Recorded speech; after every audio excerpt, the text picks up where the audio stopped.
آج کا دن عالم اسلام کے لیے اور دنیا بھر کے ان مسلمانوں کے لیے جو دین کی اہمیت اپنے دل کے اندر رکھتے ہیں بڑی خوشی اور بڑی مسرت کا دن ہے، اس لیے کہ آج ترکی کی جامع مسجد جامع آیا صوفیہ 80 سال کے بعد دوبارہ اس میں جمعے کی نماز ادا کی جا رہی ہے، اور جامع مسجد کے طور پر 80 سال کے بعد دوبارہ اس کو مسجد میں تبدیل کیا جا رہا ہے کہ آپ سوچ نہیں سکتے عالم اسلام کی اور مسلمانوں کی کتنی بڑی کامیابی ہے اور دشمنان اسلام کے لیے کتنی بڑی ذلت اور کتنی بڑی رسوائی ہے اس کے اندر، ہم سوچ نہیں سکتے۔ میں اسی کے متعلق مختصر بات بتائی گئی ہے۔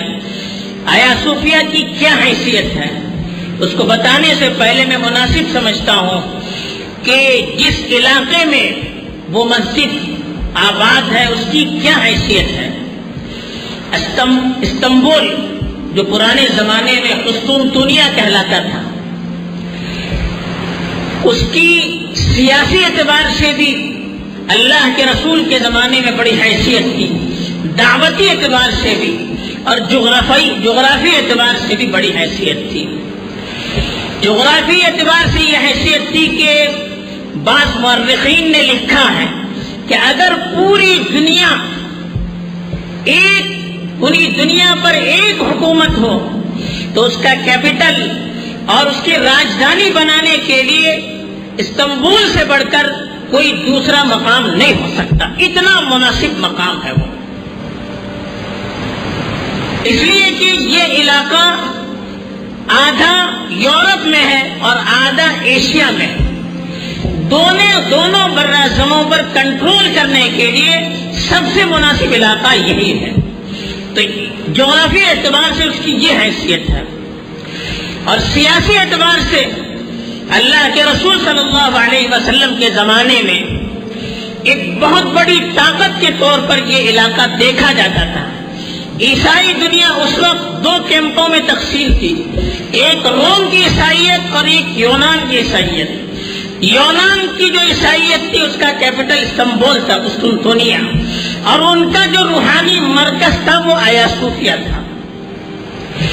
دعوتی اعتبار سے اس کی یہ حیثیت تھی کہ یہ یورپ کا دروازہ تھا، اس کو فتح کرنا گویا کہ پورے یورپ کے اندر اسلام کے جھنڈے کو گاڑ دینا تھا، اسی لیے قسطنطنیہ کو فتح کرنا ایک بڑا مشن بھی تھا۔ اس لیے اللہ کے رسول صلی اللہ علیہ وسلم کی طرف ایک حدیث منسوب کی جاتی ہے جو قسطنطنیہ کے فتح کرنے والوں کے لیے بشارت کے طور پر سنائی جاتی ہے۔ اللہ کے رسول صلی اللہ علیہ وسلم کے متعلق بتایا جاتا ہے کہ آپ نے فرمایا کہ لَتُفْتَحُنَّ الْقُسْطُنْطُنِيَّةَ بِيَدِ رَجُلٍ فَلَنِعْمَ الْأَمِيرُ أَمِيرُهَا وَنِعْمَ الْجَيْشُ ذَلِكَ الْجَيْشُ أو كما قال علیہ الصلاۃ والسلام۔ مسند احمد کی روایت ہے، اللہ کے رسول صلی اللہ علیہ وسلم نے ارشاد فرمایا کہ تم لوگ قسطنطنیہ کو ضرور فتح کرو گے، ایک ایسے شخص کے ہاتھ میں وہ ملک فتح ہوگا جس کا امیر، جس کا کمانڈر سب سے بہترین امیر اور کمانڈر ہوگا، اور جو لشکر فتح کرے گا وہ سب سے بہترین لشکر ہوگا۔ یہ الفاظ جب سے مسلمانوں نے سن لیے تو ابتدائی دور سے لے کر ہر زمانے کے مسلمان بادشاہوں نے اور کمانڈروں نے کوشش کی کہ قسطنطنیہ کو فتح کیا جائے اور اس بشارت کے مستحق ہو جائے، لیکن اللہ تعالیٰ نے یہ فتح 15ویں صدی میں ایک نوجوان 19 سال کے نوجوان سلطان محمد ثانی، جن کو سلطان محمد الفاتح کہا جاتا ہے، ان کی قسمت میں لکھا تھا۔ یہ 19 سال کی عمر میں بادشاہ بنے تھے، اور جب سے بادشاہ بنے تھے ان کے دل میں یہ آرزو تھی کہ اس علاقے کو فتح کر کے اس بشارت کے مستحق ہونا ہے۔ جب یہ بادشاہ بنے تو قسطنطنیہ کا جو بادشاہ تھا اس کا نام بھی قسطنطین تھا، اس نے دیکھا کہ نوعمر بچہ ہے، 19 سال کا، یہ کیا کر پائے گا، تو اس نے دھمکیاں دینی شروع کی، بہت صلح کی کوشش کی محمد الفاتح نے، لیکن جب دیکھا کہ ماننے کے لیے تیار نہیں ہے، ذلت پر اتر آیا، ذلیل کرنے پر اتر آیا ہے، دھمکیوں پر اتر آیا ہے۔ اور ایک بڑا مقصد یہ بھی تھا کہ قسطنطنیہ، یہ جو حکومت تھی بیزنطینی حکومت، یہ اس وقت سب سے زیادہ اسلام کے یورپ میں پھیلنے میں رکاوٹ ڈال رہی تھی، تو اس لیے اس کا فتح کرنا ضروری تھا اسلام کی نشر و اشاعت کے لیے، پورے یورپ کے اندر اسلام کو پھیلانے کے لیے اس کو فتح کرنا ضروری تھا۔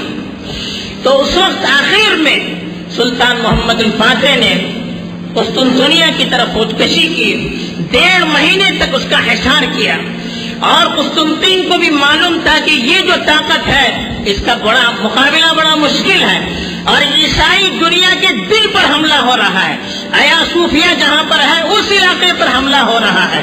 تو اس لیے اس نے کوشش کی کہ جن 2 عیسائیوں کے گروپ میں اختلاف تھا، بادشاہ نے بڑھ کر صلح کیا اور کہا کہ میں آپ کے طریقے کو اختیار کرتا ہوں، لیکن یہ مقام پوری عیسائیت خطرے میں ہے، ہم سب مل کر ان مسلمانوں کو مقابلہ کریں گے۔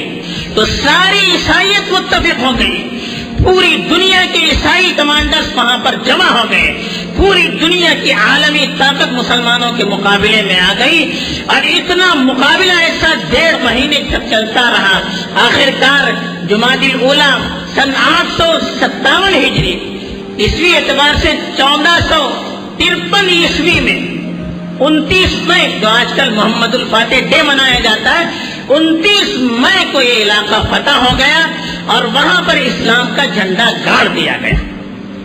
جب یہ علاقہ فتح ہوا تو عیسائی پورے گھبرائے ہوئے تھے، اور بڑی تعداد میں وہاں کے لوگ آیا صوفیہ جو بڑا علاقہ تھا اس کے اندر پناہ لیے ہوئے تھے۔ سلطان محمد الفاتح وہاں پر گئے، سب کو اطمینان دلایا اور کہا کہ آپ لوگ جائیے، کسی کو کوئی خطرہ نہیں ہے۔ سب کو انہوں نے معاف کر دیا اور سب سے کہا کہ آپ آرام سے رہیے، سکون سے رہیے، یہاں رہنا ہے یہاں رہیے، جانا ہے جائیے، لیکن ہماری طرف سے کوئی آپ کے لیے خطرہ نہیں ہے، کوئی مشکل نہیں ہے۔ اس طرح سے پورے لوگوں کو انہوں نے امان دے دی۔ اب یہ جو آیا صوفیہ اس زمانے میں عیسائی دنیا کا بڑا مرکز تھا، روحانی مرکز، اور سب سے بڑا چرچ مانا جاتا تھا۔ اب یہ جو عیسائیوں کی طاقت کا بھی ایک ان کی عبادت گاہ، آیا صوفیہ کی گنبد پر جھنڈا لٹکانا گویا کہ اس کے فتح کی علامت تھی۔ جیسے ہندوستان میں لال قلعے پر جو جھنڈا ہوتا ہے اس کا ملک کہلاتا ہے، ایسے ہی آیا صوفیہ پر جھنڈا گاڑنا اس علاقے کی فتح کی علامت تھی، اور کرنا عیسائیت کے لیے ان کی طاقت کو روحانی طور پر بھی اور سیاسی طور پر بھی توڑنے کے مترادف تھا۔ اسی لیے سلطان محمد الفاتح نے جامعہ صوفیہ کو جامعہ مسجد کے طور پر منتخب کیا، اور یہ بھی پوری شریعت سے بھی مسئلہ ہے کہ اگر فوج کشی کے ذریعے سے کوئی ملک قبضے میں آتا ہے تو وہ مسلمانوں کی ملکیت بن جاتا ہے، اور دوسری طرف بادشاہ علاقے کو فتح کرے گا وہ اس کی ملکیت۔ محمد الفاتح نے قسطنطنیہ فتح کر لیا تو پورے روم کے شہنشاہ کے طور پر اس کو قبول کیا گیا۔ جب بیزنطینی شہنشاہ کی جگہ پر یہ آ گئے تو وہ پورا علاقہ ان کی ملکیت میں تبدیل ہو گیا۔ تو اس لیے ایک ایسی علامت تھی جس کو توڑنا ضروری تھا، اگر اس کو سیاسی طور پر توڑا نہ جاتا، ان کو ان کے ہاتھ میں دیا جاتا تو ہر وقت اسلام اور مسلمانوں کے لیے خطرہ تھا۔ اور دوسرے کہ جب وہ علاقہ مسلمانوں کے ہاتھ میں آ گیا اور وہاں کا وہ شاہنشاہ بن گیا تو وہ اس کی ملکیت ہو گئی، اس نے اپنی ملکیت کے طور پر اس کو لے لیا اور مسلمانوں کے لیے ہمیشہ کے لیے وقف کر دیا کہ اب یہ جگہ ہمیشہ ہمیشہ کے لیے مسجد کے طور پر استعمال کی جائے گی۔ اور وصیت میں اتنے سخت الفاظ اس نے لکھے کہ اگر کسی نے اس مسجد کو تبدیل کرنے کی کوشش کی یا اس کی طرف غلط اور بری نگاہ اٹھا کر بھی دیکھنے کی کوشش کی، اس پر اللہ کی، رسول کی، فرشتوں کی اور تمام مسلمان اور اولیاء کی لعنت ہوئی۔ یہ الفاظ اس نے لکھے۔ اللہ نے شاید ان کو فراست سے بتایا ہوگا آئندہ ایسے ظالم لوگ آئیں گے جو اس کو میوزیم میں تبدیل کر دیں گے، اس لیے اللہ نے ان کے دل میں پہلے ہی یہ بات ڈال دی کہ اس طرح سے تحریر کیا جائے۔ آیا صوفیہ کو سیاسی بنیاد پر قبضہ اس نے کیا اور اس کو مسجد میں تبدیل کر دیا۔ باقی وہاں پر 450 چرچ تھے، کسی چرچ کو اس نے بدلا نہیں، بلکہ وہاں کے جو چرچ کے پوپ ہوتے تھے ان کو اس نے کہا کہ آپ اپنے علاقے میں اپنی عبادت کرتے رہیے، اپنے طور طریقے پر اپنے مذہب پر قائم رہیے، کوئی آپ کو روکنے والا نہیں۔ یہاں تک کہ اس نے چرچوں کے لیے اپنی طرف سے پراپرٹی دے دی یہ اس کے خرچے کے لیے، اور کہا کہ اس کی حفاظت اب میری ذمہ ہے، اب بادشاہت میری ہے، تو ان ساری چیزوں کی حفاظت یہ میرے ذمہ ہے۔ صرف آیا صوفیہ کو تبدیل کرنے کی وجہ یہی تھی کہ وہ ایک سیاسی اعتبار سے اور روحانی اعتبار سے عیسائیوں کے غلبے کی علامت تھی، وہ ان کے ہاتھ میں رہنا عیسائیت کے غلبے کے طور پر مانا جا سکتا تھا، اور ان کو دوبارہ اس پر حملہ کرنے کے لیے ہمت بن جاتی تھی، اس لیے اس کو مسلمانوں کے لیے دے دیا۔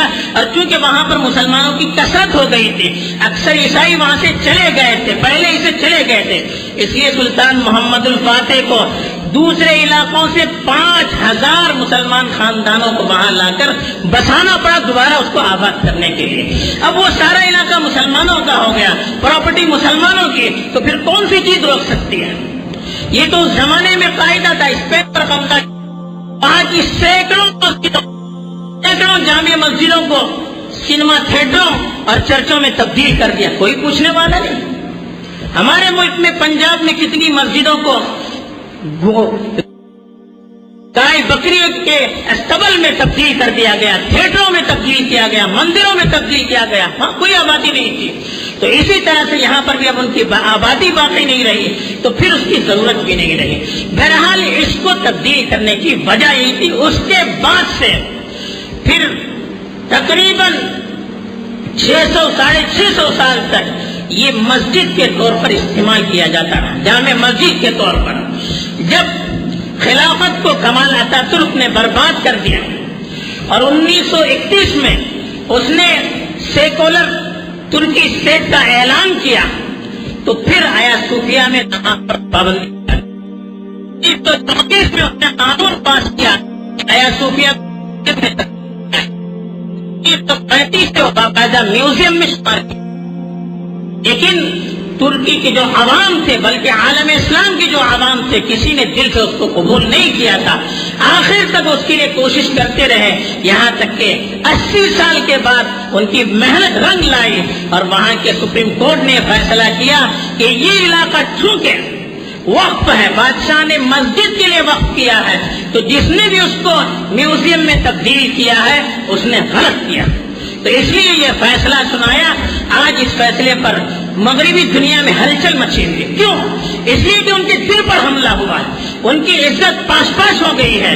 دوبارہ انہوں نے جو خواب دیکھا تھا کہ مسلمانوں کو ہمیشہ غلام بنا کر رکھنا ہے، سیاسی اعتبار سے، معاشی اعتبار سے، فکری اعتبار سے، علمی اعتبار سے مسلمانوں کو جو غلام بن کر رکھنا ہے، آیا صوفیہ اب جب دوبارہ مسلمانوں کے ہاتھ میں آ رہا ہے، اب ان کو یہ خطرہ لاحق ہو گیا ہے، کہیں پھر مسلمان دوبارہ بیدار نہ ہو جائے، کہیں وہ پھر دوبارہ اپنے حقوق کو حاصل کرنے کے لیے کھڑے نہ ہو جائے۔ یہ ڈر اور یہ خوف ان کو اب دلوں کے اندر پنپ رہا ہے۔ مسلمانوں کی تاریخ وہ پڑھ چکے ہیں، یہ کتنے بہادر، اللہ پر کتنا یقین رکھنے والے، کتنے آگے بڑھنے والے، کتنی ترقی کرنے والی قوم تھی، ان کو انہوں نے دبانے کی کوشش کی تھی۔ آج ان کو یہ خطرہ لاحق ہو گیا ہے، آج آیا صوفیہ پر مسلمانوں نے قبضہ کیا، کل انشاءاللہ وہ دن دور نہیں ہے، بیت المقدس پر بھی انشاءاللہ مسلمانوں کا علم لٹکائے گا اور مسلمان اس میں نماز پڑھیں گے۔ آج سے ان کے دل میں یہ وسوسہ گردش کرنا شروع کر دیا ہے، تو اس لیے یہ اس کی مخالفت کرتے ہیں۔ ان کو تو اپنے گریبان میں منہ ڈال کر دیکھنا چاہیے، کتنی مسجدوں کو انہوں نے گرجوں میں تبدیل کیا، اس پر تو کوئی آواز نہیں۔ مسجدوں کو توڑ کر مندروں کے لیے فیصلے ہو رہے ہیں، کوئی آواز نہیں اٹھاتا ہے. لیکن یہاں پر ایک مسجد کو جس کو ظلم و ستم سے میوزیم میں تبدیل کر دیا گیا تھا, دوبارہ اس کو مسجد بنایا جا رہا ہے, تو یہ آوازیں اٹھ رہی ہیں. اس لیے مسلمانوں کو ان میڈیا کے پروپیگنڈوں کے دھوکے میں نہیں آنا چاہیے. یہ ہمارے لیے کبھی مخلص نہیں ہو سکتے. ان کو کبھی یہ بات پسند نہیں ہے کہ مسلمانوں کو ایسی کوئی خوشخبری ملے جس سے ان کے اندر ہمت پیدا ہو, جذبہ پیدا ہو, حوصلہ پیدا ہو, آگے بڑھنے کی خواہش ان کے دل میں امڑنے لگے. ایسا کوئی فیصلہ ان کے لیے قابل قبول نہیں ہے. ان تمسسکم حسنۃ تسؤہم, قرآن نے صاف الفاظ میں فرمایا آپ کو کوئی تکلیف ہوتی ہے تو ان کو خوشی ہوتی ہے, لیکن آپ کے ساتھ کوئی اچھائی ہوتی ہے تو پھر ان کو پریشانی ہونی شروع ہو جاتی ہے. ان تمسسکم حسنۃ تسؤہم, آپ کے ساتھ اگر کوئی اچھی بات پیش آتی ہے ان کو تکلیف ہونے لگتی ہے. آج مسلمانوں کے ساتھ ایک اچھا مسلمانوں کے حق میں اگر اچھا فیصلہ ہوا ہے, اس سے مسلمانوں کے دل خوش ہیں, مسلمانوں کے اندر جذبات پیدا ہو رہے ہیں, آگے بڑھنے کا حوصلہ پیدا ہو رہا ہے. اس لیے دنیا چیخ رہی ہے. ان کو کبھی یہ گوارا نہیں ہے کہ مسلمان خوش ہو جائیں, مسلمان اپنے لیے اچھا مستقبل تلاش کرنے لگے. اس کی انہیں کبھی خواہش نہیں ہے, یہ ان کبھی چاہتے نہیں. اس لیے وہ اس طرح کی آپس میں اس طرح سے سازشیں کر کے میڈیا میں اور حکومتوں کے ذریعے سے پروپیگنڈے کر رہے ہیں. ہم کو اس سے ڈرنے کی, مایوس ہونے کی, متاثر ہونے کی کبھی ضرورت نہیں ہے, بلکہ اس سے ہمیں سبق لینا چاہیے. وہ ترکی 1931 میں جب اس کو سیکولر بنایا گیا, اتنا وہاں پر دینی اعتبار سے ظلم ہوا. قرآن پڑھنے پر نہیں بلکہ قرآن چھاپنے پر پابندی, عربی زبان کے پڑھنے پر پابندی, مدارس ختم کر دیے گئے, علماء کو ختم کر دیا گیا, اور ان کا رسم الخط بھی بدل دیا گیا. جو ان کا رسم الخط تھا وہ فارسی رسم الخط تھا, اس کو رومن اس میں بدل دیا گیا تاکہ وہاں کی جو نئی نسل ہے اپنی تاریخ سے ناواقف ہو جائے. ساری تاریخ ان کی اپنی زبان میں تھی. جب اس کا رسم الخط بدل جائے گا, آئندہ کی جو نسل آئے گی وہ اپنی تاریخ سے محروم ہو جائے گی. اتنی کوششیں کی گئی, اذان پر پابندی لگائی گئی. آج اس ترکی کی حالت یہ ہے, وہاں مسلمانوں کا غلبہ ہے, دینداروں کا غلبہ ہے. ہر طرف اسلام کے نعرے لگائے جا رہے ہیں, اسلامی شاعر کو ہر طرف زندہ کیا جا رہا ہے. کیا وجہ ہے اس کی؟ ہمیں بھی اس سے سبق لینا چاہیے. ہم لوگ بھی ان مراحل سے گزر رہے ہیں. جب اتنی پابندی, اتنی سختی کے باوجود ایک قوم دوبارہ اسلام کی بنیاد پر کھڑی ہو سکتی ہے, کیا ہم کھڑے نہیں ہو سکتے ہیں؟ انہوں نے کس طرح سے کام کیا, وہاں کے علماء نے, وہاں کے صوفیاء نے. اس زمانے میں جب اسلام کا نام لینا جرم, اسلام کی تعلیم حاصل کرنا جرم تھا, انہوں نے نیچے, زمین کے نیچے, انڈر گراؤنڈ انہوں نے تعلیم کی دینی شروع کی. وہاں کے لوگوں کو, بچوں کو قرآن پڑھانا شروع کر دیا, اور ان کی ذہنی تربیت, یہ جو شبینہ مکاتب ہے اس کے اثرات ہیں یہ. پھر انہوں نے ہاسٹل بنانے شروع کیے کہ جو بچے اسکول میں, کالج میں پڑھتے ہیں یہ ہمارے ہاسٹل میں رہیں گے, اور ہاسٹل میں رکھا, ان کی ذہنی فکری تربیت شروع کر دی, یہاں تک کہ وہ نسل کھڑی ہو گئی آج جن کے ہاتھ میں ترکی کی قیادت ہے. اور دوسری چیز, انہوں نے اپنی نوجوان نسل کو اپنی تاریخ سے واقف کیا. آج ان کو اپنے عثمانی ہونے پر فخر ہے. افسوس یہ ہے ہمارے مسلمانوں نے تقریباً 800 سال یہاں پر حکومت کی. ہماری نوجوان نسل اپنی تاریخ سے نہ صرف ناواقف بلکہ ایک طرح سے بددل ہے. اپنے مسلمان بادشاہوں کے سلسلے میں وہ بدظن ہے. تو جو قوم جن کے سامنے کوئی تاریخ نہ ہو, سامنے کوئی مستقبل نہ ہو, وہ کیسے ترقی کر سکتی ہے؟ تو آج دو چیزوں کی ضرورت ہے. ایک تو اپنے نوجوانوں کو اس سے سبق لینا ہے. ہمیں سبق لے کر آج جو واقعہ پیش آیا ہے اس سے سبق لے کر دو کام کرنے ہیں. ایک تو اپنے نوجوانوں کو اپنی تاریخ سے واقف کرانا ہے, اور دوسرا ان کا صحیح, ان کی فکری اور عقلی اور علمی اعتبار سے تربیت کرنی ہے. محنت کریں گے, کوشش کریں گے, وہ دن دور نہیں کہ یہاں پر بھی انشاءاللہ اسلام کا غلبہ ہو جائے گا اور اسلام کے جھنڈے یہاں پر بھی لہلہانے لگیں گے. تو اس واقعے سے ہمارے لیے یہی پیغام ہے, اللہ تعالیٰ وہ دن ہمیں دکھلائے کہ بیت المقدس بھی آزاد ہو جائے اور پوری دنیا پر, ہندوستان پر اسلام کا غلبہ ہو جائے, اور ہمیں بھی ان خوش نصیبوں میں شامل فرمائے جو اسلام کی سربلندی اور ترقی کے لیے کوشاں رہتے ہیں. آمین. وآخر دعوانا ان الحمد للہ رب العالمین.